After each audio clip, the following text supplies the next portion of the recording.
The anime start with our absolute loser of a protagonist named Yuuki Wakura complaining about having to clean up every morning at school. His so-called friends that look like characters we will probably never see again have a good laugh. This is because they can take it easy since Yuuki is practically Mr. Clean and has unparalleled cleaning skills. Just then, all the girls arrive late to school as always, but the boys can't do anything about it since they are not granted powers like the girls are. Unlike boys, girls are able to gain powers simply by eating peaches. Yuuki points out how useless his life is since all boys are playing life on hard mode from the second they are born. Our boy Yuuki finds ways to make himself useful though, as one of his buddies asks him to fix a button on his suit like guys tend to do. Yuuki pulls out his super manly sewing kit and fixes it up with lightning speed like a human sewing machine, amazing all his friends. However, the little nerd points out that his sewing skills don't help him get any ladies. Yuki's older sister taught him how to sew because boys are pretty worthless since they don't receive the benefits of the peaches.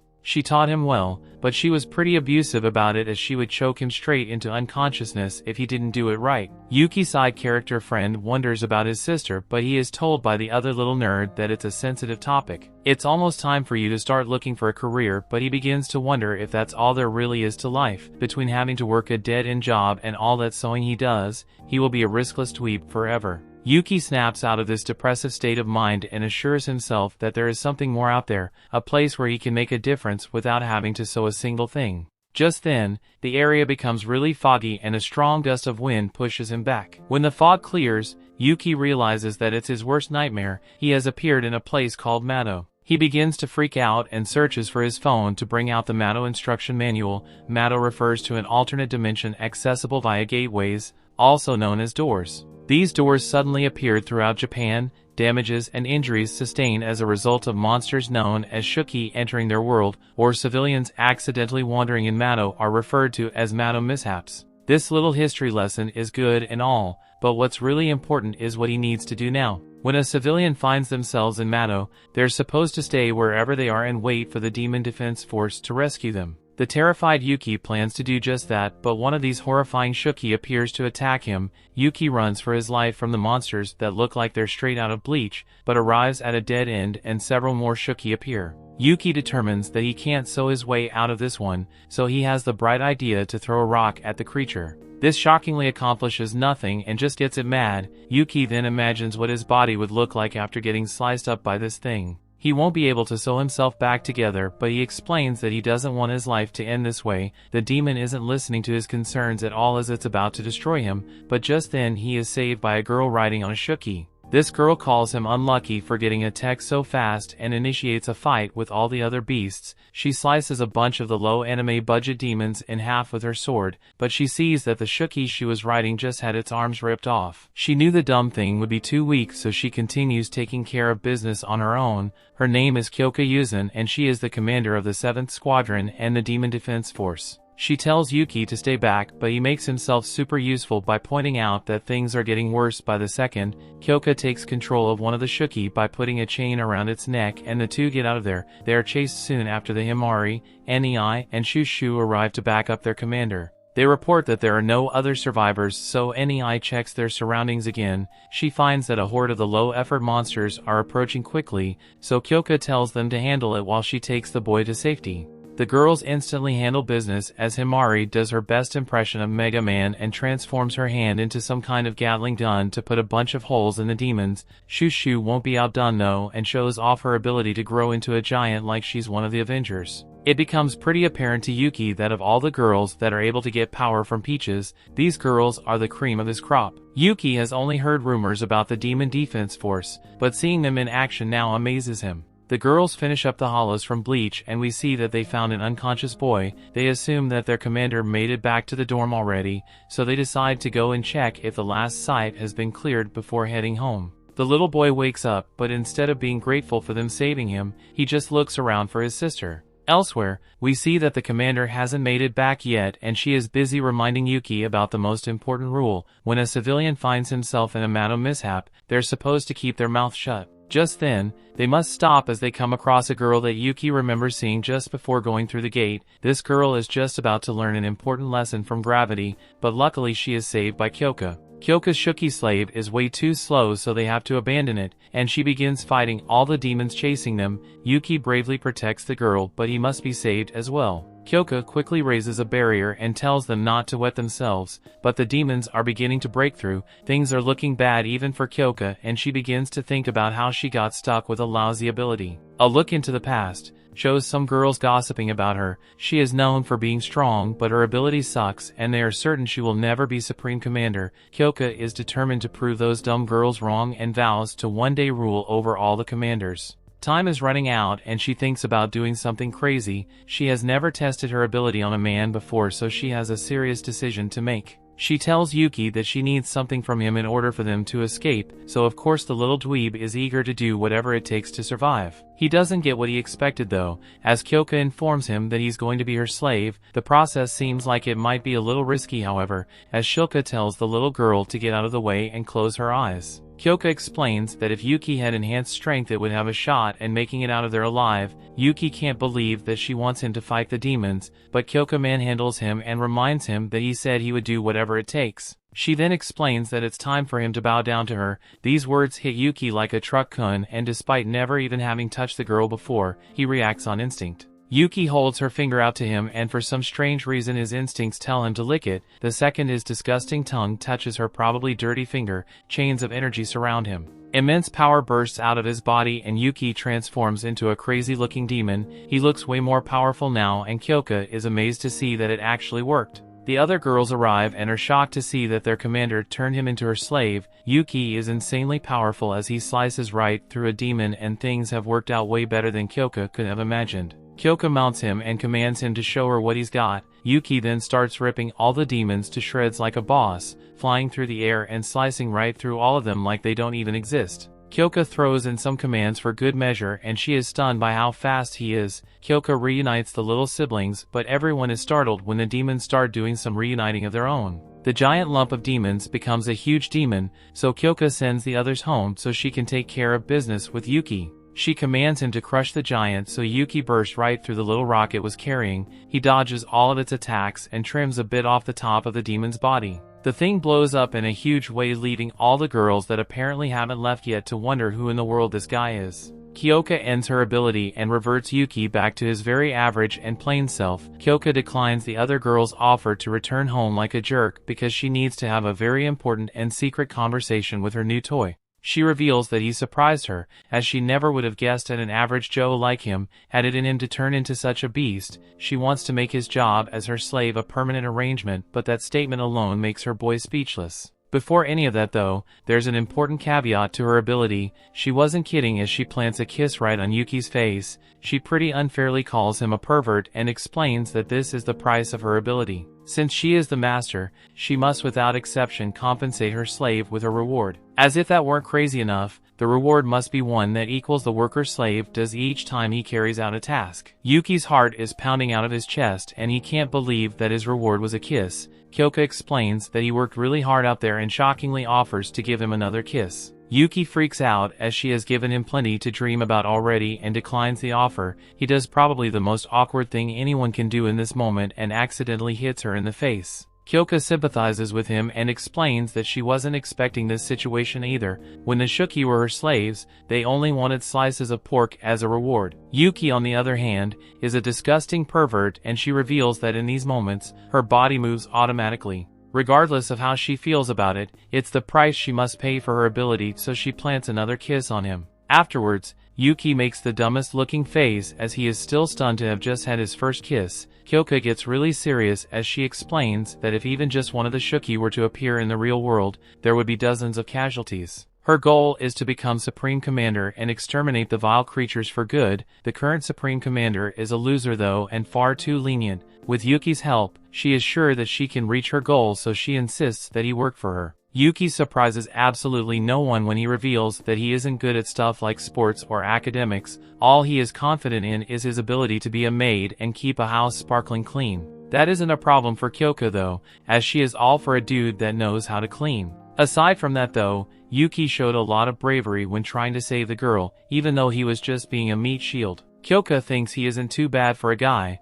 so Yuuki finally finds some courage and declares that he wants to be a hero in Mato. Yuuki only has a life of monotony and mediocrity waiting for him in the real world. In this world though, he can turn into a monster that looks like something from a cross between Pokemon and Bleach. For the first time ever he feels like he can avenge his sister's death. Most importantly though, the little perp says it will all be worth it as long as he gets his reward from Kyouka. Soon after they go to the Demon Defense Force dorm, Yuuki passes through the barrier and prepares to become a prestigious member of the force. Yuuki enters with a completely new outlook on life. He is a totally different man now and he confidently stands before the girls awaiting his introduction. The girls just wonder who the nerd is though, and Kyouka just introduces him as the caretaker. She explains that during battle he will be her slave, but at the dorm he is the girl's caretaker. Some of these girls have never even seen a boy before, but Kyouka explains that they are all very skilled fighters. They all have colorful personalities though, so their caretakers don't usually stick around for long.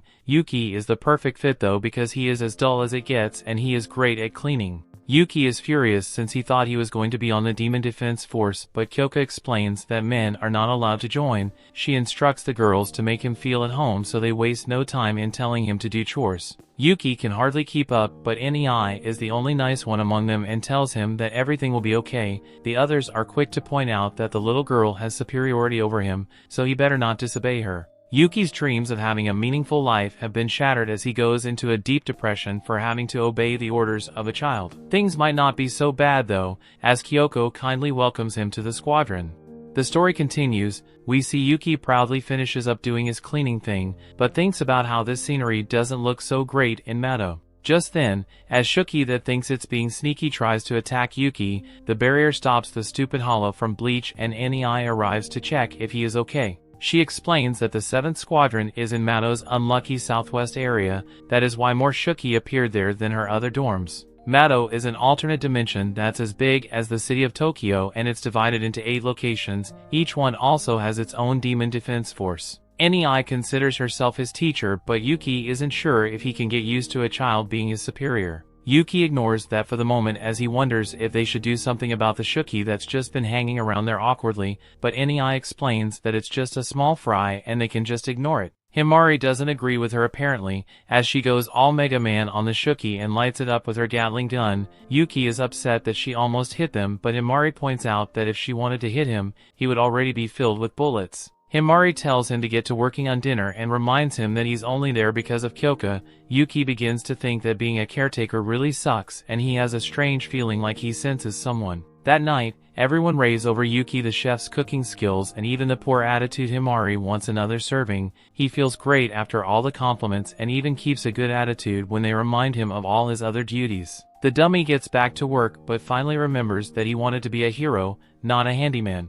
Yuuki brings up his concerns about just doing chores all day, but Kyouka explains that she will use him in battle when needed. She instructs him to focus on housekeeping until then, and when he finally sticks up for himself, Himari threatens to slice his head off. Kyouka acknowledges that the others might be uncomfortable with a male caretaker, but Yuki's really good at cleaning, and he is also vital to her ability. She asks that they all try to be nice to him and tells him not to worry since she will rip off his manhood if he does anything wrong. That night, Shushu, who has shrunk to her tiny self, thinks she just caught Yuuki spying on one of the girls, so she threatens to tell the commander. Shushu explains that her ability allows her to grow or shrink and she takes an incriminating picture. She was curious about Yuuki, so she has been keeping a close eye on him. Yuuki tries to clear things up by explaining that he was just cleaning, but she isn't interested in any of his excuses. Yuuki assumes that she is trying to blackmail him for money, but she just likes to keep things interesting. She wants him to be her slave, but he tries to explain that he is already a slave. Shushu forces him to clean her room and his attempt at deleting the picture fails. She tells him to do her laundry as well, but that just gives her another opportunity to take a misleading picture. While Yuuki walks around depressed about being bullied, he finds Kyouka and Himari training outside.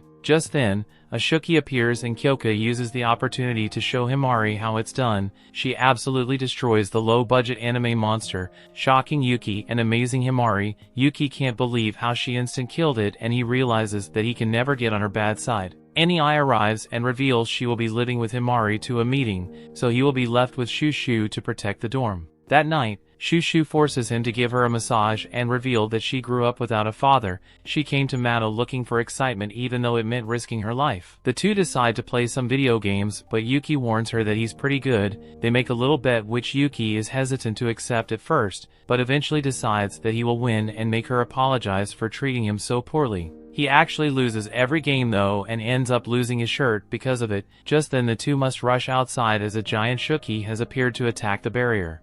Yuuki thinks they should stay back, but Shushu shows just how big she can get. Yuuki does his best to keep up, but these giants are quickly about to fight. Just a monster tries to battle it out with Shushu, but she easily grabs it and smashes it straight into the ground. Yuuki is then amazed when she easily overpowers it. Shushu sends it flying, only to punch it down and crush it beneath her feet. Shushu shrinks down a bit as being that size is completely exhausting. Just as she celebrates her victory, another giant, a monster, attacks her. A bunch more Shuuki merge with it to make it even bigger, and Shushu quickly realizes that things could get bad if she doesn't end the fight now. She tries to use her ability to grow even more, but it doesn't work for some reason. The monsters eventually grab her so she can't move and the giant lands a punch. Yuuki is completely hopeless and can only watch as the giant monster takes the upper hand with another powerful punch. Yuuki wishes he could transform in this moment, but it's impossible without Kyouka. He wishes there was something he could do, and he remembers that he transformed when his lips touched Kyouka's hand. This genius gets the bright idea to kiss something that she owns, so he rushes to the laundry room.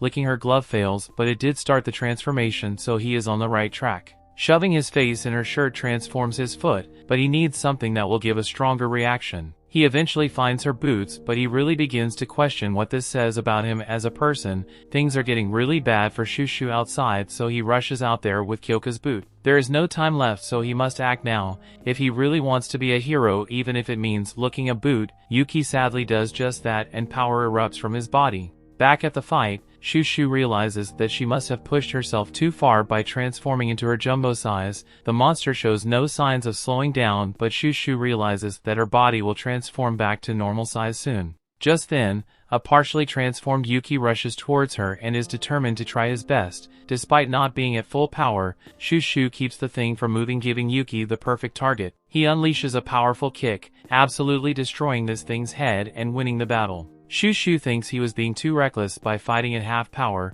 but Yuuki did it because she called them a wimp and told them to stay back before the fight. Afterwards, Kyouka works on fixing up Yuuki's body, since there are some pretty painful repercussions for forcing a transformation on his body. The others mock him for being out of commission after just a couple minutes of combat, but he points out that he just hasn't learned how to use his power yet. He wonders if they should be fixing the barrier, but Kyouka reveals that barriers protecting important locations have special attributes. So long as the damage is minor, it will repair itself. Yuuki realizes that this explains what happened when the Shuuki attacked earlier as well. Kyouka gets back to working on our boy's back, but it's super painful, and he wonders if this is his reward for protecting the dorm. Kyouka schooled Shushu for underestimating their opponent and instructs her to help Yuuki with his chores as punishment. When they leave, those Shushu reveals that she has even more incriminating photos, so she will continue being his master. Yuuki realizes how bad things are getting for him and wonders if he will ever be free. Elsewhere, we see that a barrier gets shattered. Another demon force arrives to find the cause, and one of them tells the others to inform their commander. The remaining girl prepares to fight the thing, but realizes that her opponent is no ordinary Shuuki. The beast completely ignores her attack to grab the two that were running away, and reveals itself to knock the first girl back. This mega Shuuki prepares to eat her, but a mysterious person orders it to stop. As this mysterious lady master the Shuuki, she explains that she can feel Yuki's presence somewhere in Mato and it's time to pay him a visit. The story continues. We see Kyouka takes Yuuki through a gateway and has some wait for her as she has important paperwork to take care of. Yuuki can't believe how crazy interdimensional travel is, since it only took a 50-minute drive on the other side to get here. Kyouka eventually returns, so she tells her boy to enjoy the fresh air while he can. Since time off doesn't come very often, Yuuki wonders where they're going, but he gets no answer from the very serious Kyouka. Back in Mato, Shushu looks for Yuuki and Nei is told that the commander took him through the Yamagata passage. She is a bit surprised at first, but remembers that today is a tragic day. Back with Yuuki, Kyouka takes him to a cemetery. She explains that a while ago there was an incident where dozens of Shuuki wandered into this world, and one of them was especially powerful. Kyouka remembers that day vividly, and she describes this powerful behemoth as having a single horn. This really stuck out to her as a child while this thing massacred to her hometown, so she called it the unicorn. All the Shuuki that crossed over that day were wiped out by the Demon Defense Force who arrived to help. However, after looking through the records, Kyouka discovered that the unicorn managed to escape. It was the only Shuuki to do so, and it used the gateway to return to Mato. This unicorn is still alive, and Kyouka gets furious as she explains that she has a score to settle against the powerful demon. She vows to wipe it from existence, and Kyouka wants Yuuki to make sure that he is prepared for when that day comes. This is the reason she brought him to the cemetery, as she wanted to show him all the people she will avenge. Afterwards, the time to return to Mato has come, but Yuuki would like to take a little break. Yuuki checks some Yelp reviews and learns that this cafe nearby is famous for its parfaits. Kyouka explains that returning to Mato is more important, but she is easily convinced by a picture of a great-looking parfait. Kyouka is actually surprised by his assertiveness, but she is still more concerned with Mato. Yuuki reveals that he lost his sister in a Mato mishap, so he can understand how Kyouka feels. Yuuki is quite the smart kid, as he points out that she will miss her chance for revenge if she burns herself out. Kyouka realizes that he's assertive. He is also persuasive.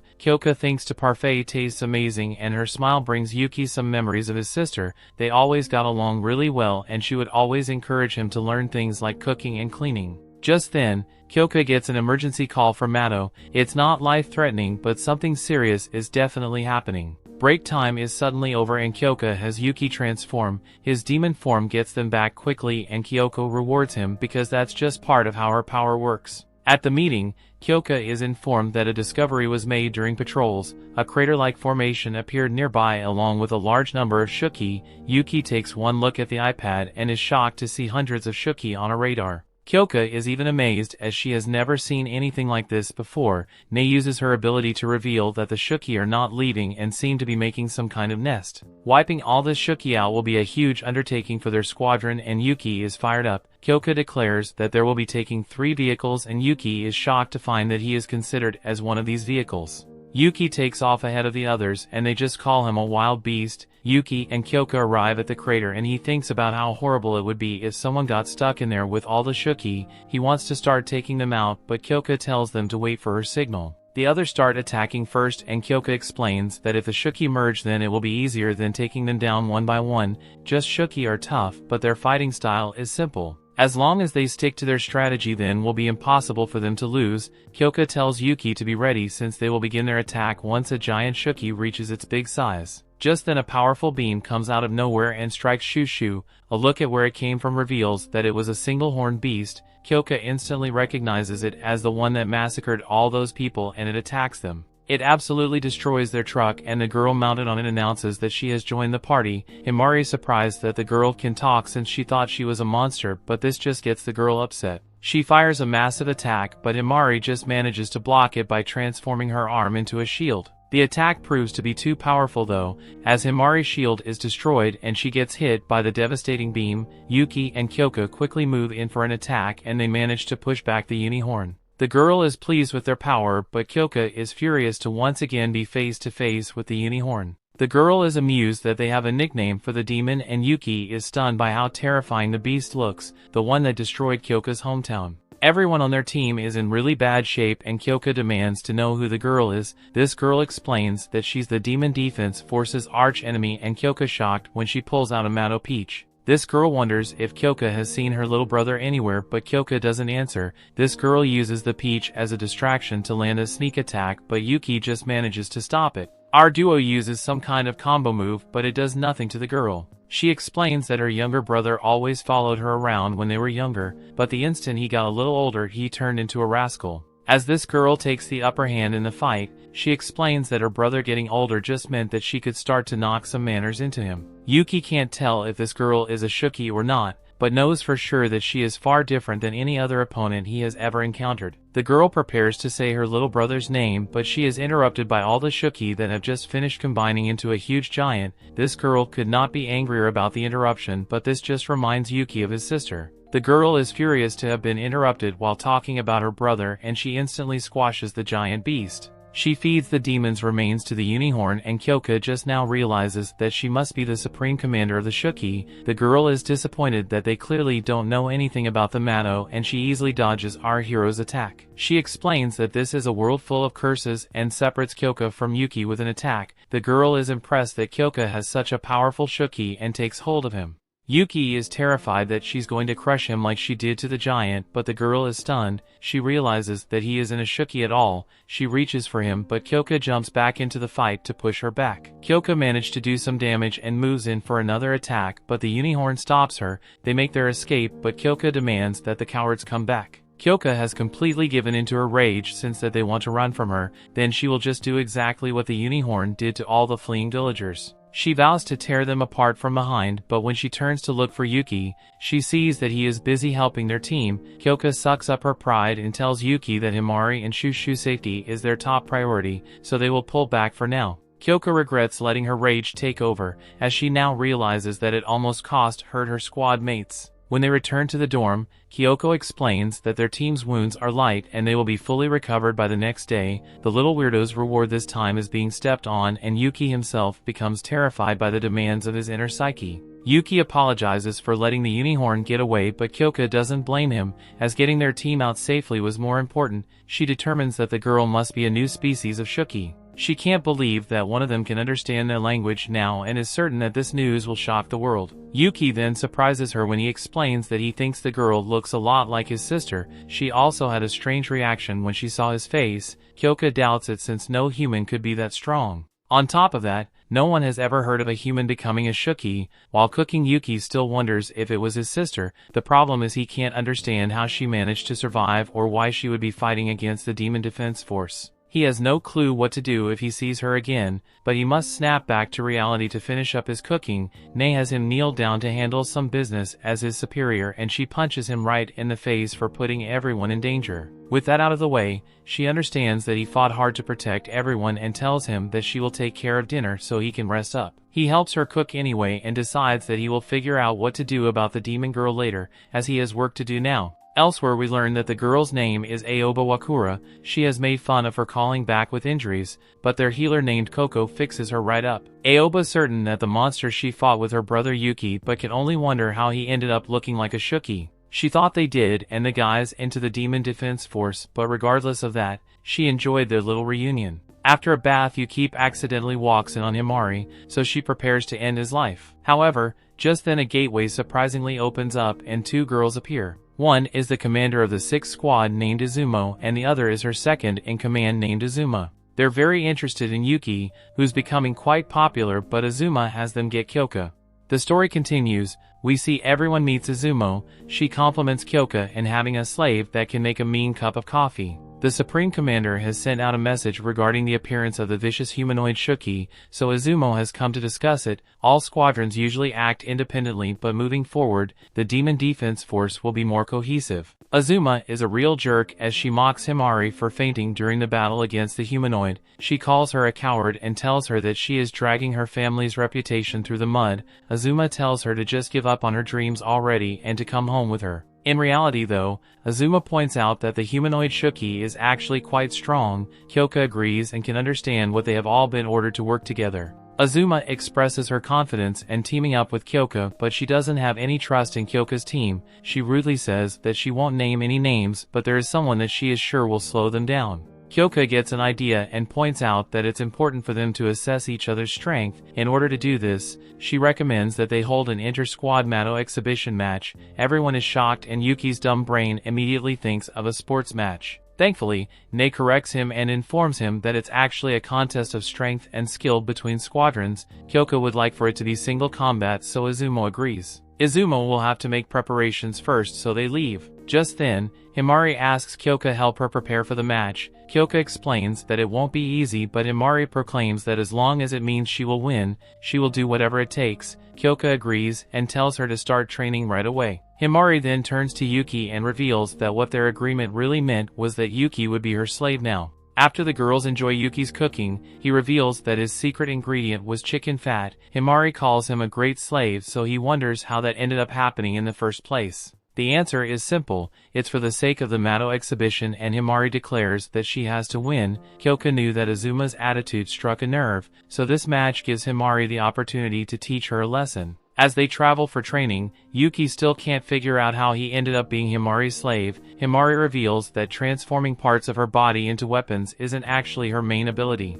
She shows her real power by showing Yuki her phone, but it just looks like some kind of trading card game. Himari explains that her ability is called learning. This means she can learn other people's abilities and use them herself. Yuki points out how overpowered that is, and Himari goes on to say that all she has to do is select the person's ability on her phone and implement it. She has the commander selected now so she can use Kyouka's ability. Yuki wonders if Himari knows all the details of Kyouka's ability, but all she knows is that it's physically demanding. Himari thinks it just means that she will have to take over the cleaning and laundry, and proclaims that she doesn't mind doing that stuff as long as she beats her sister. Just then they are surrounded by Shuuki, so Himari has Yuki's transform. Yuki points out that he warned her already, so he transforms, but the process this time is a bit different. This time he is a different shape compared to when the commander does it, and Demon Yuki is much faster. He thinks about how he can move with lightning speed in this form, and he is even faster than Kyouka. The main drawback is that he clearly isn't as strong, but he decides to just work with what he has. Yuki uses his immense speed and unleashes an insane barrage of punches. Himari is of course amazed and becomes confident that Yuki can help her beat her sister. After Yuki finishes up destroying the Shuuki, he wonders why Himari chose this ability over any other ones that she could choose. Himari explains that it's because this gives Yuki a chance to be useful. She begins to tell him that he should be grateful, but she stops when she finds out the price for using Kyouka's ability. After Yuki is rewarded for his work, he explains that Himari would be better off using a different ability. Himari says that she would if she could, but there is a compatibility component to her learning power. It degrades the quality of most abilities so the point that they become useless. For example, if she were to use Shushu's growing abilities, then only her nose would grow by an inch. Yuki reminds her of the price for using Kyouka's abilities, but Himari just accepts it. Yuki wants to know why she is so desperate to beat her sister, so she gives him a little history lesson. She was born into a very influential family with major accomplishments in Mato. All her older sisters were successful, so everyone had high hopes for Himari. However, she would often overexert herself before the big event and get hurt, or she would get nervous and come down with a fever. She has never had any results to show for it, and Yuki thinks about how he can relate. The weakness in her power was also well known, so she would always get teased when she couldn't keep up with her sisters. This is her first chance since she cut ties with her family to prove them wrong about her. Himari demands that Yuki cooperate, and he thinks about how hard it is to help someone that can even ask politely. Himari then reveals that her ultimate goal is to become a hero just like their commander. She hopes that she will become a new version of herself if she can beat Azuma. Himari wants a different side of her to shine, and Yuki can relate to that as well. Himari points out that there is only one thing missing for the fight, and that is a finishing move to demolish their enemy. Now that Yuki actually uses his brain to think about it, he realizes that all he has been doing so far is mindlessly punching and kicking everything inside like a maniac. He has his own reasons for wanting to become stronger, and he begins to wonder if Himari is the key to opening a new path. Yuki is convinced and agrees to help her. Himari reminds him that he is her slave and explains that her sister's power is called Golden Hour. She can control time, including freezing it and rewinding it. After hearing this, the once very confident and optimistic Yuki realizes that they are screwed. At the other squadron's dorm, Azuma can sense that her sister is talking about her. She vows that she will put Himari in her place at the Mato exhibition and can't wait to be more excited for that day. During practice, Himari reveals that while Azuma's power is undoubtedly dangerous, it consumes power. She will get tired if she uses it too many times, and that is how they will win. Yuki points out that just the fact that Azuma can use her ability more than once is a huge problem, but there is more. Himari explains that Azuma strikes a weird pose that triggers her ability, as it's a routine that supposedly enhances her skills. Because of this, Yuki recommends that the use is blistering speed for their finishing move. Himari agrees and plans to use an ultra-fast maneuver that won't even give Azuma time to freeze or rewind time.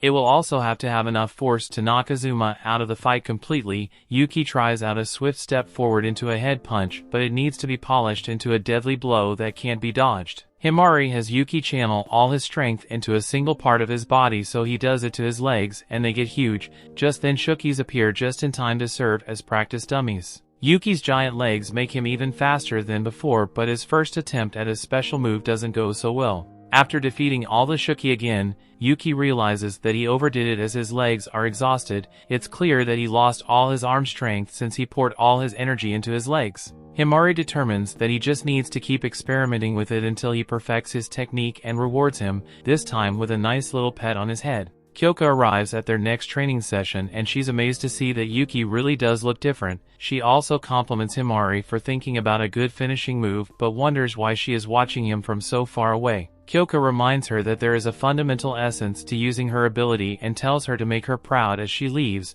Her words make their way through Himari's mind, so she mounts Yuki and explains that she will be riding him during the exhibition match. Himari thinks about how Kyouka's ability requires that she control her slave, not just sitting back and coaching him. Himari grabs a hold of his chains and orders him to channel his strength into his legs. Yugi does and strangely notices that he feels more power flowing through him than before. Himari orders him to curse the first Shuuki they see and his attack destroys it easily. Yuki can't even believe what he just did and they realize that it's a foolproof finishing move that they were working towards. Yuki isn't sure if he can replicate it, but luckily for them there are plenty of practice dummies appearing to help out. After defeating them all, Yuki is a million times more worn out than usual. Yuki receives his next reward and vows to master this new technique so he can put it to use again in the future. A sweet training montage begins and it shows how Yuki gets more and more powerful. On the day of the exhibition match, Izumo and the others arrive. Azuma can tell that Himari has something planned but she tries to put out in her mind,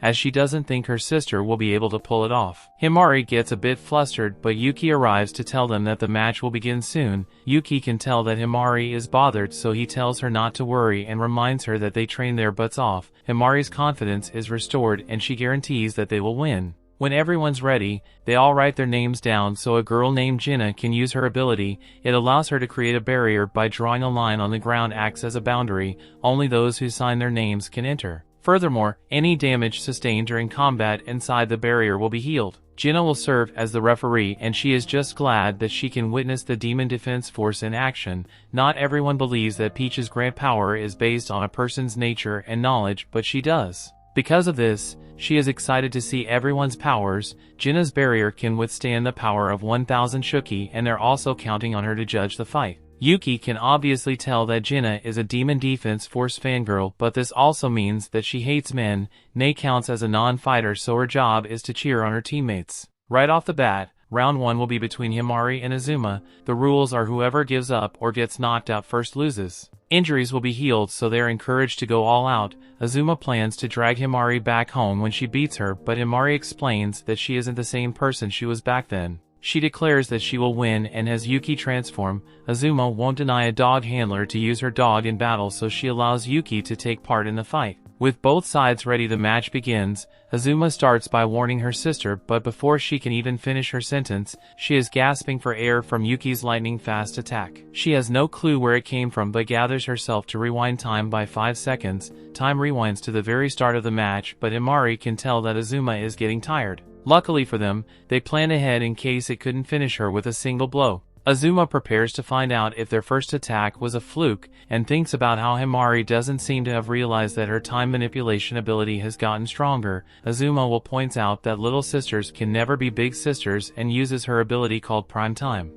The story continues. We see Himari doesn't give her sister any time, and has Yuki used an insanely fast attack. Azuma manages to use Golden Hour to rewind time back 5 seconds to just before the attack. Just as they enter Azuma's attack range, she then freezes time for 5 seconds. Unfortunately for her, she notices that they got out of her range and Azuma stunned to realize that they are switching tactics on purpose. Himari glad to see that they made her sister waste her ability, so she tells Yuki to stick to the plan. Spectators are amazed to see Yuki moving faster than a speeding bullet, and it becomes clear that Himari is trying to confuse Azuma as they're just running in circles. Yuki can feel in his bones how desperately Himari wants to win and reiterates how he must help her defeat Azuma. Yuki turns up the speed and their little cheering section cheers them on. Azuma pulls out a gun specifically modified for use in Mato, but our boy Yuki is just way too fast in this form. Azuma is becoming more and more annoyed, but Yuki's pleased that they're throwing her off balance just like they planned. Azuma watches and is amused that this fight is actually turning out to be a good one. Everyone thought that Yuki's servitude was reserved for just Kyouka, but it's clear now that he's able to devote himself to a new master. As the two fight, Himari is amazed to see that Yuki is fighting so hard for her. He is trying much harder than she expected, so she determines that she must apologize for giving him such a hard time before. However, first they must win the fight. Himari reminds herself that Azuma can use Golden Hour instantly. However, she has to strike her weird pose first. The second they see her starting the pose, they decide to either attack or retreat. Beyond that, they can tell whether or not she already used her ability based on her behavior. If she seems tired all of a sudden, it's proof that she just rewound time. If not, then they need to avoid her. As they dodge bullets, Himari determines that Azuma can only use her ability a few more times at best, since it's a huge drain on her energy. If they can just make her waste it, then they will surely win. Azuma already knows exactly what Himari is thinking and figured out her strategy. This being the case, she decides to finally use her trump card. Himari assumes that it's another Golden Hour and they are out of its range. She is wrong, however, as Azuma uses prime time to freeze time for 10 seconds. This freezes a much larger area, capturing everyone, and Amari has no way to escape now. The evil Azuma vows to defeat her sister, so she can bring her back home and make her life a living hell. She fires several bullets at her sister just before the 10 seconds ends. Once the time is up, everything begins to move again and the bullets strike our heroes. No one even saw what happened, as they all thought Himari was winning the fight, but she is now down for the count. Azuma then explains her prime time ability by striking the ultimate pose. She's able to double the amount of time she can control. The only downside was that it took a few seconds longer than Golden Hour to activate. Azuma knew that her sister was getting a hang of her other pose, so she didn't have any other choice. Everyone watching stunned, since they didn't know that Azuma could freeze time for an entire 10 seconds. Himari can't believe that her sister had hidden this ability, but Azuma explains that a genius like her only gets more brilliant over time,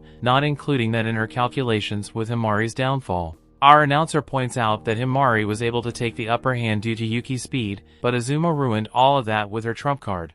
Unleashing her primetime ability is what completely turned the tables. Nei fears for her friend, but Shushu knows that the fight isn't over yet. They cheer their friend on and encourage Himari to show everyone what their squadron is made of. Things aren't going so well though, and Azuma knows Himari's learning ability too well. Azuma explains that when Himari's learning power adapts an ability that comes with a cost attached, she can't execute a skill switch until the price is paid. That is why Himari can't just change abilities mid-match. Azuma really likes to kick her opponents while they are down, as she reminds Himari of the past. She reminds her sister that she was never able to meet expectations when it came to important things. This time is no different, as Himari has no way to counter Azuma's primetime ability. She demands that Himari give up, and Himari begins to wonder if things will just go the way they always do. Himari wonders if all her effort was in vain, but Yuki points out that Azuma is just trying to get in their heads. He tells Himari to look at Azuma's face and points out how exhausted she is.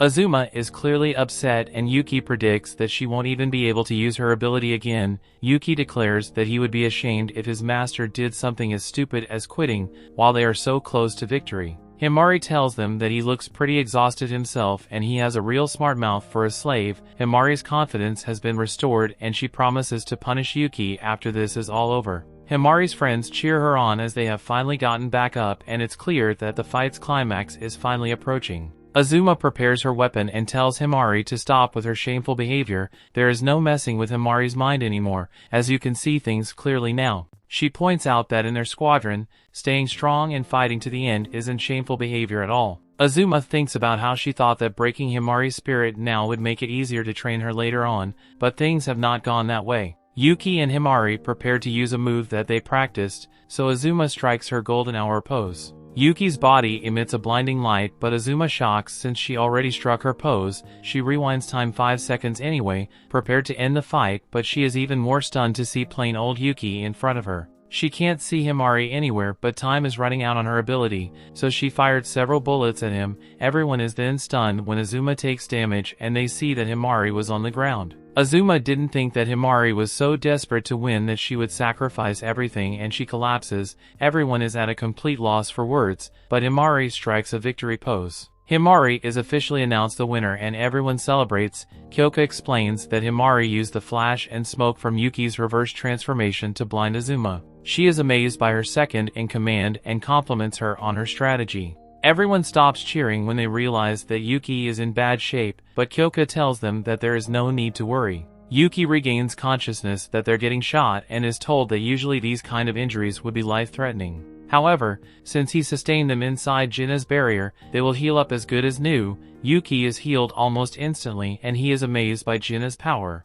Himari shoves him off her now that he is okay, but he reminds her that he just regained consciousness. The two smiles though, as they realize that they really just pulled off that difficult victory. Himari acknowledges that he worked really hard and she hopes her boy up. Azuma regains consciousness as well and thinks about how Himari used to be. She remembers how her sister caught a nasty cold right before entrance exams because she worked herself to the bone. Azuma considered Himari an overachiever and thought she was naive. However, now she realizes that she was wrong. Azuma confronts Himari and our boy Yuki has no clue what to do. Azuma surprisingly admits that Himari has gotten stronger and promises to treat her better. She wants Himari to return home, but Azuma declines. As the 7th Squadron is where she belongs now, there is nothing that can be said to bring her back, so Azuma is crushed. Afterwards, the two fighters recover from battle and Himari rewards Yuki with a kiss. Elsewhere, Izumo goes over the fight with Azuma. Izumo explains that this was Yuki's first fight against a human, so it's likely that he subconsciously held back his attacks. This being the case, Yuki's first direct hit would have normally killed Azuma instantly.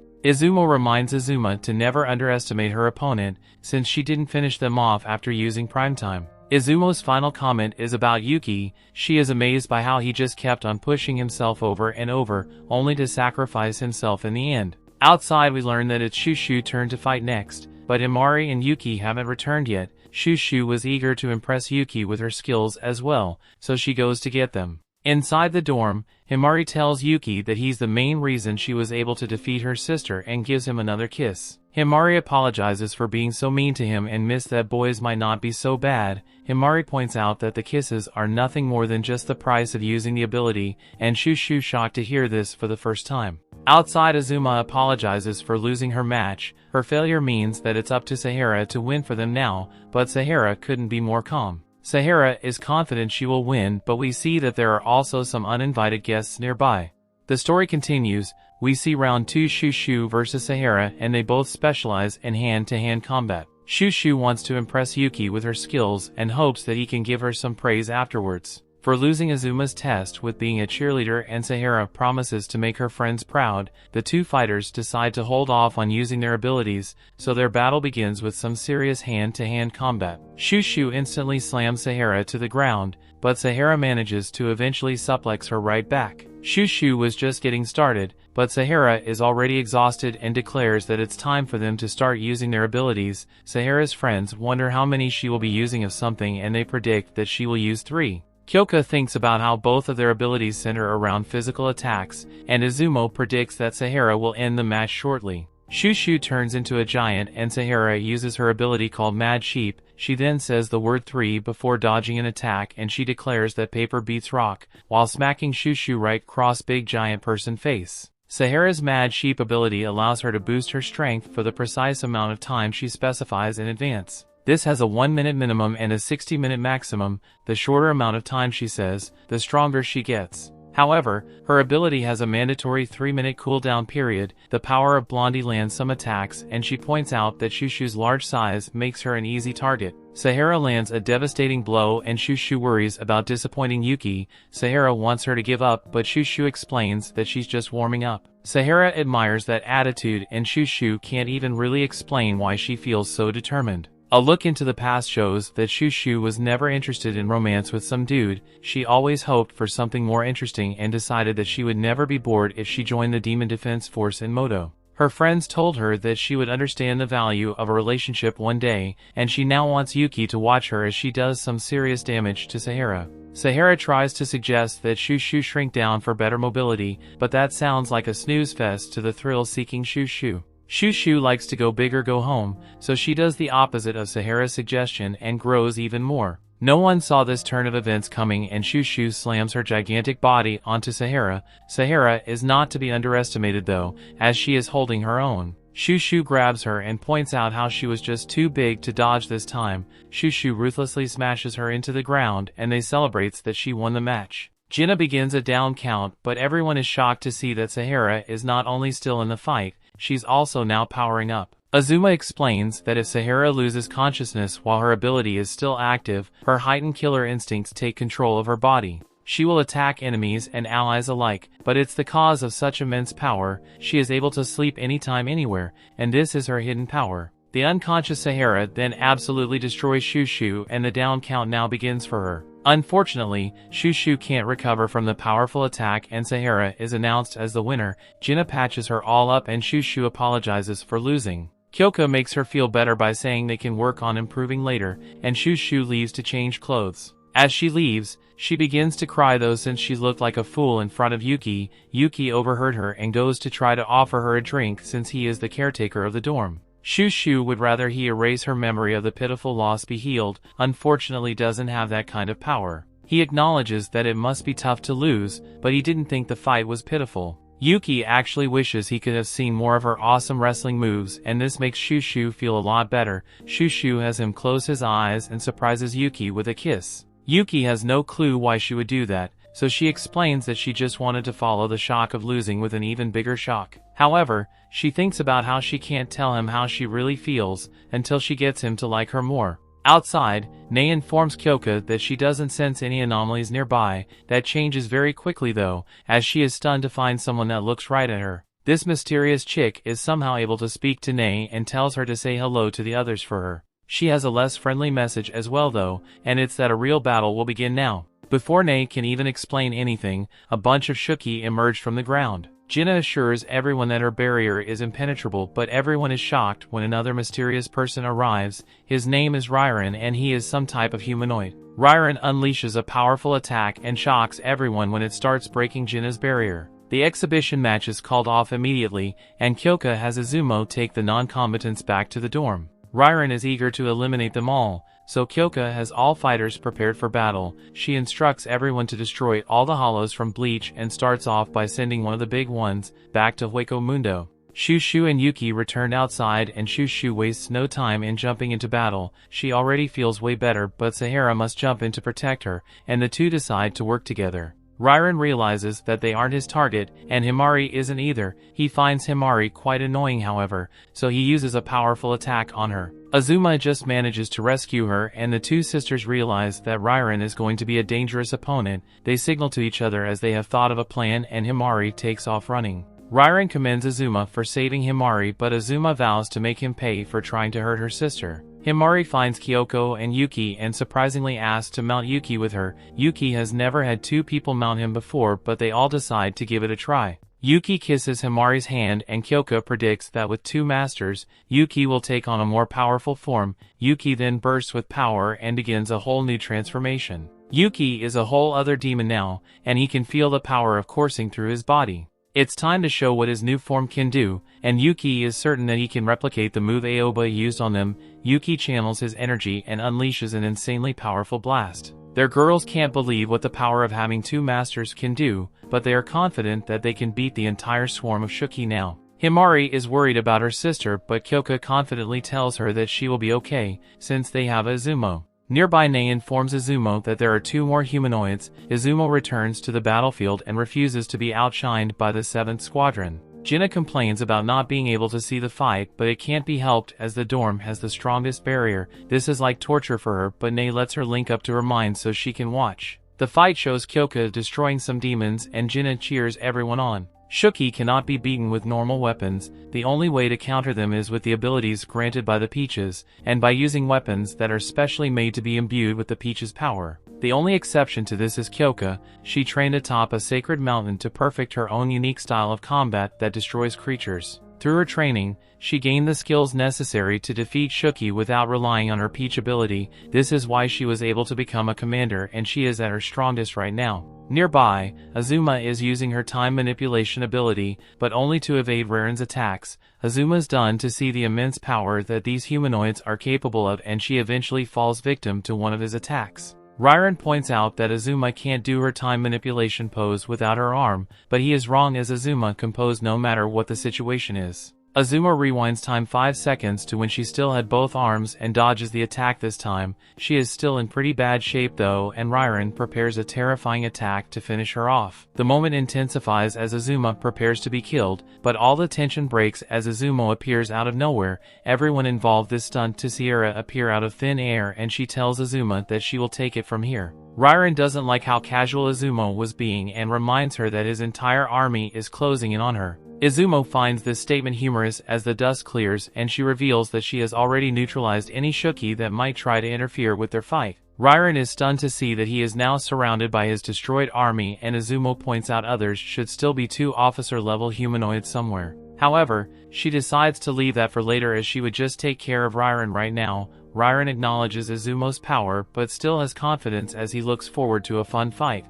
The story continues. We see the fight rages on, but there seems to be an endless number of Shuuki. Kyouka shows her might as commander though and takes the lead. Shushu and Sahara handles some Shuuki as well, and Azuma watches Izumo prepare to fight Ryren. Ryren is disappointed to have only encountered 2 opponents, which makes it clear that he is targeting commanders only. Ryren declares that he will end the fight in the blink of an eye and unleashes a powerful lightning attack. The huge beam does massive damage, and he is once again disappointed to see how easy it was to defeat one of their leaders. He is of course then shocked when Izumo appears behind him to kick him right in the head. This guy actually managed to dodge the attack, and he reveals that her efforts are useless. Even if she were able to land an attack, his skin is as hard as steel and he wouldn't feel a single thing. He declares that he is invincible, but Izumo dodges attacks using some kind of portal. She then uses one of these portals to attack, and Ryren is stunned to see that she somehow managed to cause damage to his arm. Jinna admires her leader's abilities and points out how both commanders were able to come up with a plan to wipe out an invading army instantly. Ryren has had enough of this boring fight and begins to power up as he has finally decided to get serious. He sends his power into the sky and uses an attack he is sure she won't be able to avoid. Yuki fears that she has been eliminated, but Kyouka knows better and tells him to just watch.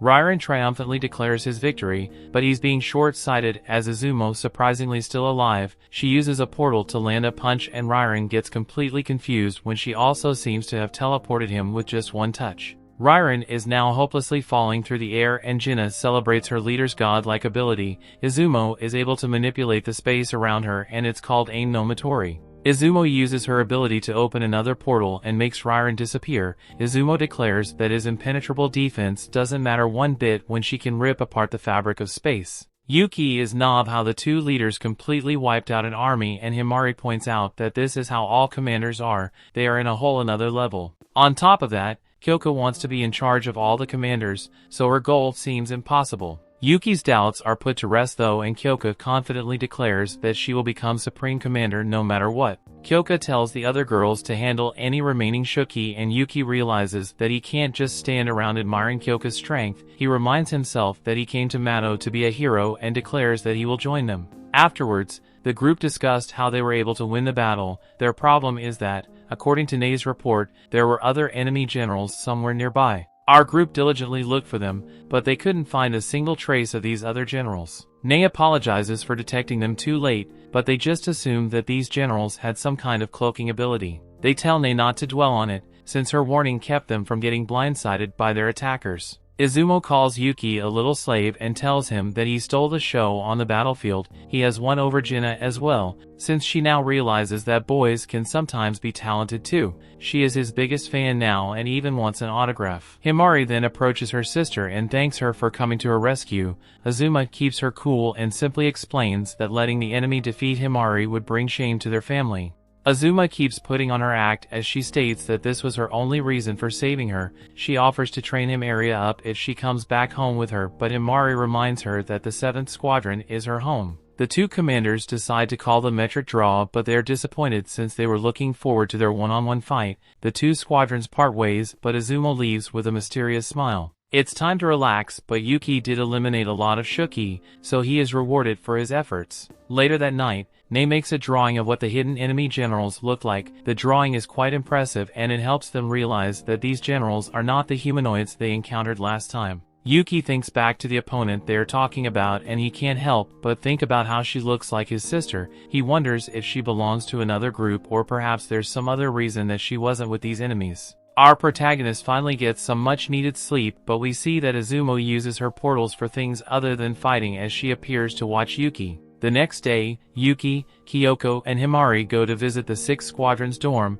Izumo greets them as the two commanders have important matters to discuss. Kyouka tells Himari to get acquainted with the members of the other squadron, and Izumo encourages her to really look around. As for our protagonist, Yuki is confident in his role as the squad's caretaker and knows that his job is to help out any way he can. This works out perfectly since some of us who most troops are out right now, including their own caretaker. Yuki declares that he has their back and vows to do his best. Our protagonist Yuki seems excited as he gets to do what he enjoys, and he starts off by cleaning. Unfortunately, there isn't much to do as the entire dorm is pretty clean already. He is disappointed after getting himself all hyped up, but he luckily finds one stain. He does some deep analysis on it and determines that he has the perfect cleaner to get the job done. Next up is laundry, but he has to calm himself down as he still hasn't gotten used to doing it. Back home, Shushu wonders what Yuki is doing but reminds herself that she would wait to tell Yuki her feelings until he likes her more. She decides to use this time to improve herself and settles on doing that by cleaning up. Back at the other dorm,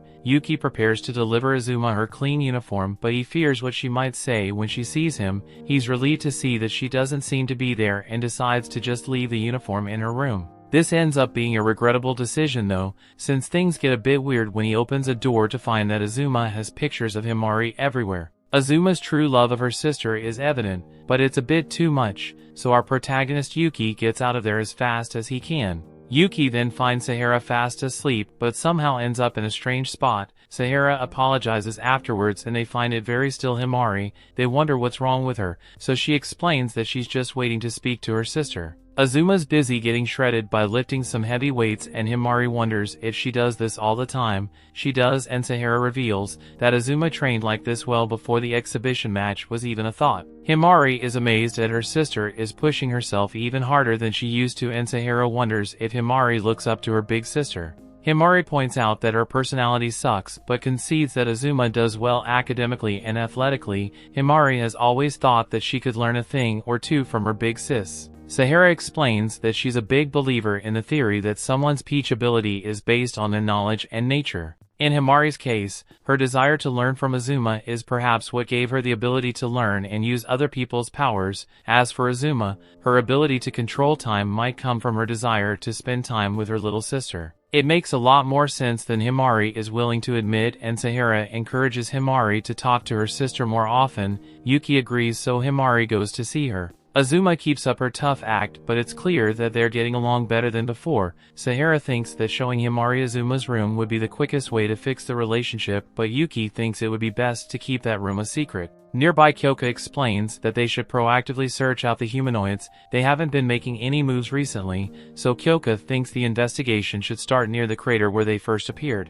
Kyouka points out that Izumo eliminated one of the 4 confirmed humanoids, but Izumo actually isn't so sure about that. Elsewhere, we find that Ryren is actually still alive. He has fully recovered, and his humanoid bodies named Shikoku point out how close he was to dying. We then see what happened just before Ryren was sucked up until the portal in time Shikoku rescued him. The delusional Ryren is certain that he could have kept fighting after that, but the Shikoku points out that the battle was lost when he allowed them to destroy his army. Shikoku does a little review of the events. First, she fought the 3rd Squadron to evaluate their enemy's capabilities. It was a piece of cake for her, but the 3rd Squadron leader wasn't with them. That is why the goal of their most recent attack was to experience the power of a commander. These commanders blew her expectations out of the water. Ryren wanted to launch a full-scale attack on the Demon Defense Force, but the commanders proved that they can't do it. Ryren still thinks they can win, but the other humanoid named Juryu agrees with the Shikoku. With that settled, it's time that they go with Shikoku's plan. Hers is simply to attack when they have gathered all 8 of their people and operate in the shadows until then.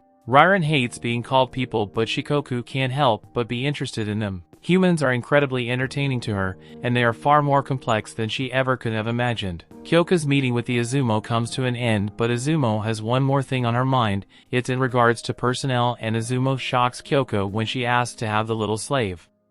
The story continues. We see Kyouka is stunned to hear that Izumo wants Yuki, and she explains that it's because her personal life is a bit dull. That is why she wants a pet who can help her relax after a hard day's work. Kyouka clearly doesn't want to do it, but it almost tries to make her an offer she can't refuse. If she hands the little slave over, Izumo endorse her and the next Supreme Commander election. This is a really big deal, but Kyouka still refuses. She declares that she will become Supreme Commander on her own, not by leveraging one of her subordinates. Their meeting is over, but Izen would like to know if she can date Yuki in her free time. Afterwards, Kyouka tells Yuki everything. Yuki tells he is busy being the 7th Squadron's caretaker, but Kyouka concedes that she can't control what he does in his free time. Yuki thinks about all his tasks and just now realizes that he doesn't actually have much free time. That night, Yuki goes to rest and thinks about how he's supposed to become a hero, not a pet. Just then Izumo comes to see him and tells him to keep quiet. She admits to having a crush on him and would like Yuki to be her boyfriend. Yuki is stunned since he thought she just wanted him as a pet, but she actually wants a real relationship with him.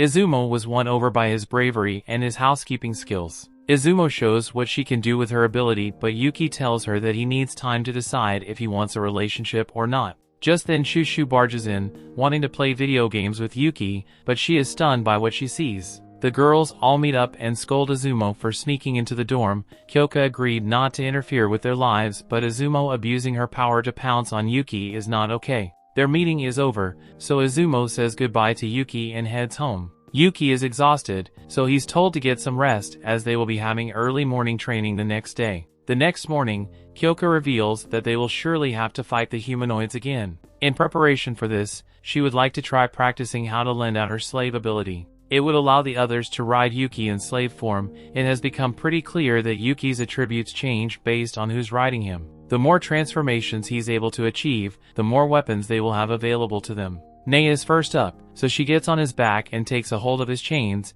Nei gives the chains a good pull and Yuki begins to transform. He achieves a completely new form, but he can't really describe anything about it right now. Yuki makes sure that it's okay if he gives it a test, so Nei prepares herself by holding on tight. Yuki does some shadow boxing and can instantly tell that he doesn't feel as strong as the other transformations. He also doesn't move as fast as his whirlwind transformation. However, his senses feel sharper than ever. His eyesight and his hearing are also enhanced. Yuki tries channeling his energy into his eyes and shockingly finds that he has X-ray vision. He apologizes for seeing things he shouldn't be seeing, so they all realize what's going on. Kyouka is amazed with his power and realizes that this ability can be used to sniff out hidden Shuuki. However, it comes at a great cost. Unlike when Himari uses her learning ability to borrow Yuki, lending him out directly takes a considerable amount of strength. Yuki transforms back to normal and Nei thanks him and gives him a peck on the cheek as a reward. Nei apologizes for being so forward, but this helps Kyouka realize something. The one responsible for giving Yuki his reward is the borrower,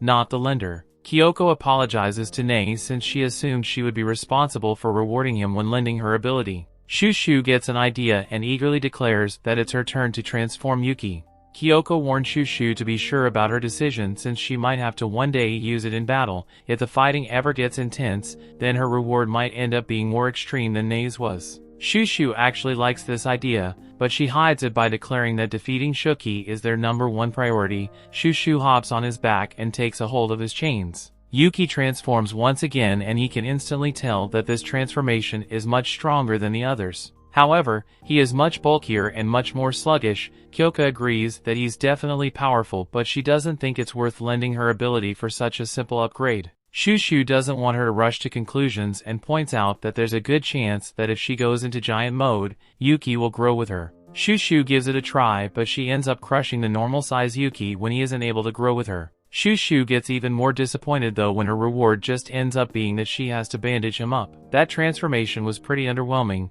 so Kyouka could decide that they won't be using it in battle anytime soon. Yuki is worried about Kyouka using too much power, but she says that she will just have to get used to it. Yuki's transformation with Nei as his master seems like it could be useful, so they will focus on developing that more. Nei heads off to get ready for school and Yuki wonders what her reason is for joining the Demon Defense Force. Nei is ready for school, so Yuki offers to walk her there. Nei allows it, since Nei is his superior and she would like for him to get to know her better. The two of them go through a portal and Nei is surprised to hear that Yuki wants to know why she joined. Going to school while being in the Demon Defense Force has a lot of responsibility, but Nei thinks it's worth it. She reveals that it gives her the best chance to find her parents. Nei explains that one day her parents just disappeared and all signs pointed to it being a Mato mishap. There are rumors of people receiving phone calls or catching glimpses of people that disappeared during Mato mishaps. Yuki has heard of these rumors and now understands that she joined the force in the hopes of finding her parents.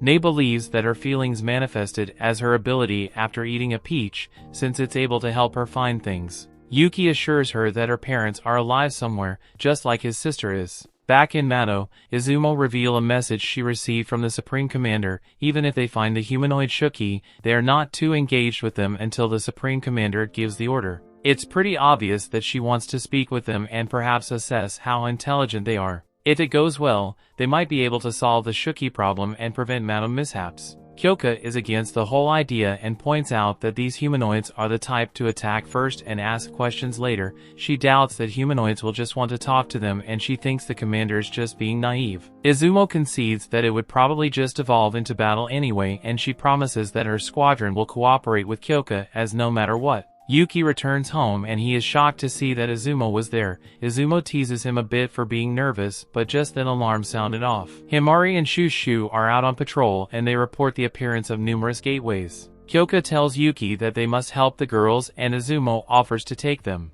Izumo's ability teleports them immediately, but Kyouka tells her to step back as this falls under their jurisdiction. She has Yuki transform, but he can tell that she's in a bad mood. Kyouka takes back what she said about not interfering with his personal life and forbids him from fawning over another squad's commander. Yuki is shocked and she declares that he is her slave only. The two jump into battle and Kyouka starts off with the technique she has never used before. Shushu watches in amazement, but Himari gets attacked. Shushu just manages to help her, but they see that a new type of Shuuki has appeared. Yuki attacks it, but the thing heals immediately, so they will have to try something stronger. They use an attack called the Mighty Blade Cross, and it manages to slice this new Shuuki in half. Nearby we see that Shikoku is watching them and she is disappointed that her little experiment failed. She is just toying with them, and she points out that humans seem to like combining and modifying stuff too. Her humanoid buddy can't understand what goes on in her head, but Shikoku just wonders what she should try next. The battle is over and Yuki compliments Kyouka and getting him all hyped up. Izumo returns home and declares that her life will no longer be dull now that Yuki is part of it. The story continues. We see Yuki and Kyouka get to work eliminating several Shuuki. They use some new chain combo attack and the fight ends. Another Shuuki appears out of nowhere, but Yuki quickly takes it out. Yuki feels great when Kyouka compliments him on her job well done, and he thinks about he will definitely help him get stronger. He just wants to be strong enough to protect her, and this train of thinking causes his reward just be carrying Kyouka. Kyouka can't seem to ever figure out what Yuki wants and they share a kiss. Afterwards, the girls all talk about Yuki like he's some kind of pet robot. He follows orders to a T, and he seeks out the most efficient method for taking action all on his own. Izumo is there as well, so the others tell her to go home already. Izumo doesn't have to return to the dorm just yet, but Yuki can tell that Kyouka is getting upset when Izumo wonders how he became so talented. Yuki explains that it was actually his sister that taught him a lot of stuff when he was younger. The others can tell how much he admires his sister and would like to know what she was like. Yuki thinks back to when he was a kid and was encountered by a bully. The bully's big brother was an even worse bully, but Yuki's sister appeared to save him. The bully ended up turning his attention to her, but this didn't go the way he thought it would. Yuki's sister worried about him when she heard a kid getting choked out, but this just ended up being Yuki showing his MMA skills to the bully. Yuki explained that she taught him how to wrestle and he declared that he is not a wimp. She could not have been more proud and gave Yuki an A+. All the girls admire how good of an older sister she was and Kyouka gives Yuki the rest of the day off. Izumo heads home and Yuki leaves to take a bath. Just then Nei detects that someone is endangered nearby and they all spring into action. Look outside reveals that someone is running for their life, but the girls arrive soon after to save them. Himari tells this person that everything is fine now, but she is shocked when she sees who it is and gets attacked. Coco introduces herself and declares that it's time for suffering. Shushu realizes that this is another humanoid, and Himari reveals that she only managed to survive because she blocked the attack with the shield. Coco is impressed, but she doesn't plan on giving them a break, and she calls for the several Shuuki. Himari pleads for Coco to stop, but Coco just shocked that she knew her name. She wonders if it's because of Himari's peach ability, but Shushu points out that Coco announced her name herself. Himari explains that they want to negotiate with the humanoids, but Coco has no interest in listening and just wants to crush them. Back at the dorm, Yuuki notices that he has cuts and bruises everywhere.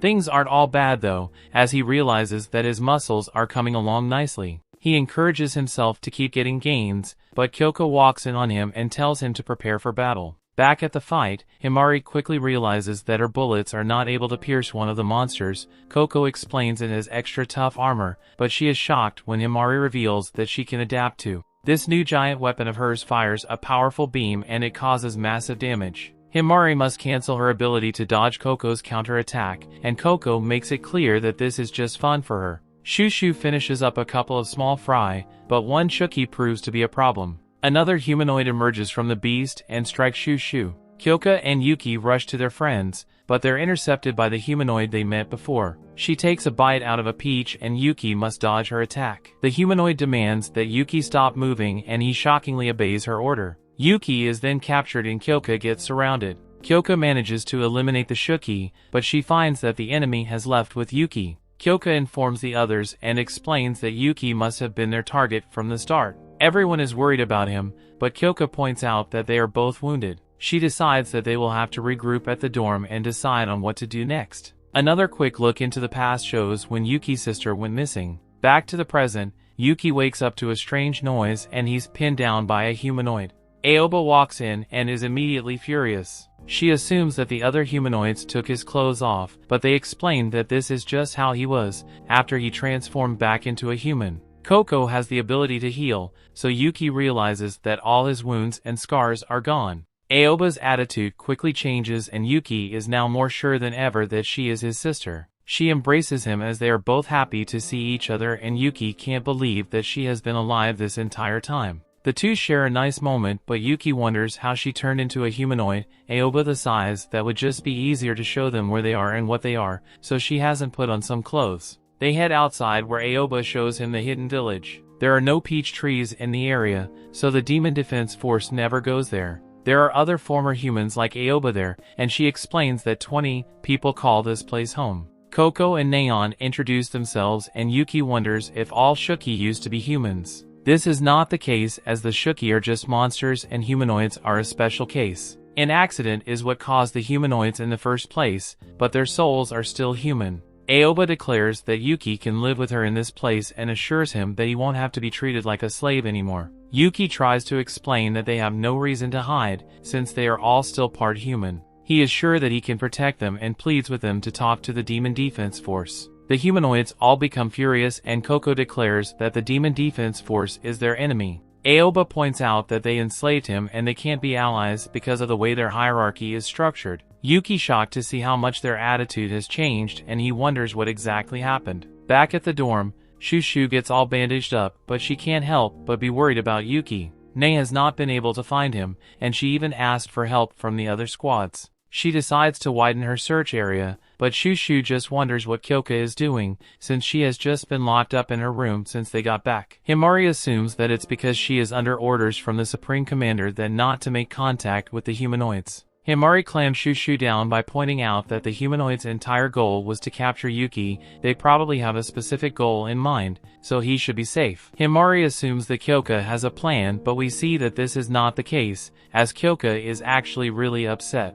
She thinks about how Yuuki obeyed someone else's order during the fight, and she vows to make him pay when he gets back. Just then she senses something and we return to Yuuki. The humanoids are still really upset, so Yuuki changes the subject and asks Aoba how all knew he was in Mato. She explains that she is able to sense his presence as his big sister. Our protagonist Yuuki is starving, so Aoba runs off to get him some food. The humanoids agree with Yuuki that working with Aoba can be stressful at times, but they explain that everyone loves her. Coco starts snacking on a mushroom, so the starving Yuuki gives it a good sniff. This proves to be a bad decision, however, as he begins to hallucinate. Yuuki mistakes one of the humanoids for food, and Aoba returns to find her brother in a compromising situation. Back at the dorm, Kyouka finally emerges from her room. She reveals that her body started moving on its own, which means Yuki's transformation must have ended. Everyone becomes excited as they realize what this means. Kyouka must reward him for transforming, so this practically makes her a living, breathing Yuuki detection radar. Back at the hidden village,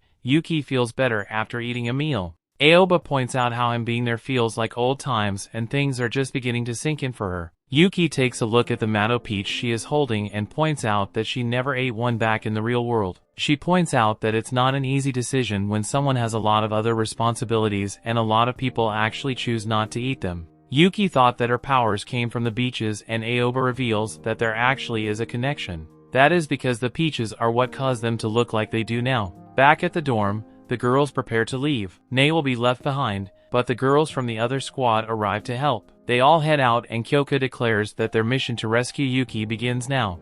The story continues. We see Yuki is eager to hear Aoba's story, but Neon arrives and decides that it would be better to tell hers first. They are painful memories, but she believes that Yuki must learn the truth. Neon was originally a model in the real world, but was eventually involved in a Mato mishap. She had always waited to eat a peach because she thought she could get a rejuvenation ability if she waited till she was older. However, on the day of the Mato mishap, she no longer had a choice to avoid being deleted by some Shuuki. Neon eat a peach. The peach's power went haywire though, and she passed out. She woke up in a research facility dedicated to studying Shuuki. Neon couldn't understand why she would be in such a place, but she was then terrified when she realized that she was mutating. The theory was that this was caused by the Mato miasma, but more research needed to be conducted to be sure. This made Neon very valuable to the research, and she was asked to participate in some experiments. Neon refused and just demanded that the researchers cure her. They informed her that their research will also lead to a cure,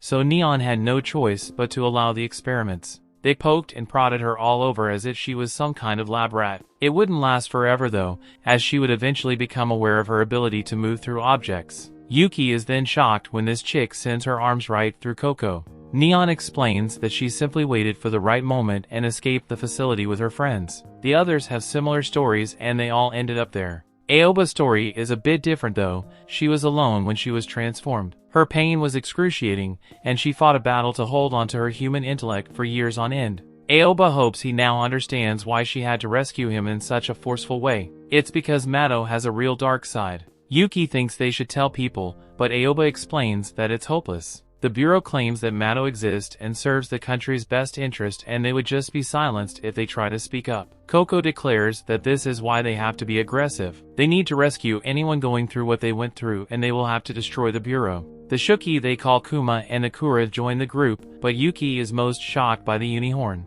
Its name is actually Kadamaru, and the three of the Shuuki possess incredible strength. Taming them wasn't easy, but it was well worth the trouble. All preparations are complete, and it's time for them to attack the Bureau. Yuki thinks they should tell the Demon Defense Force the truth, but Aoba points out how the Supreme Commander probably already knows everything. Yuki trusts that his squadron would help them, but Aoba explains that they can handle it on their own. Just then, Aoba senses something. She instructs the others to do just as they planned and tells Yuki that it's time for them to have a little warm-up session. Kyouka and the others arrive nearby, and Kyouka's body is pulling her towards a hill. They determine that there is a hidden entrance, and Kyouka explains that the ones who kidnapped Yuki are inside. They prepare to enter, but Izumo has gotten very serious as she has never felt this feeling before. She explains that she now knows what it's like to have her boyfriend stolen from her. The plan is to prioritize saving Yuki, and Kyouka wants them to avoid combat at all costs. If the humanoids interfere, then there are two who will be the Supreme Commander's orders and try to talk with them.